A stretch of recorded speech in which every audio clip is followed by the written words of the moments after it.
यही झोरवा रखे ना कहाँ चला गवा हो। झोरवा हमार का होइगा। बप्पा हो। हाँ भैया। दीपावली आएगा। हाँ। हमें नवा नवा कपड़ा और मिठाई ले आओ।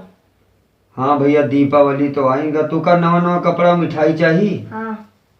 अच्छा भैया तो अभी भैया पैसवा ना आई है। हाँ। जाई थे कहूँ मेहनत मजूरी करब और हम्म। पैसवा जब मिली तब तू का कहती हम मिठाई और नवा नवा कपड़ा लाए दे बच्चा। हाँ दीपावली तो आइन गवा। हाँ ना मिली तो पैसवा ना मिली तब्बो कहूँ से जुगाड़ करब भैया। ना मिली पैसवा तब्बो हम तू का कहती नवा कपड़ा और मिठाई लाई बाए। हाँ। हाँ तू का कर रहे हो, पढ़त रहे हो। हाँ।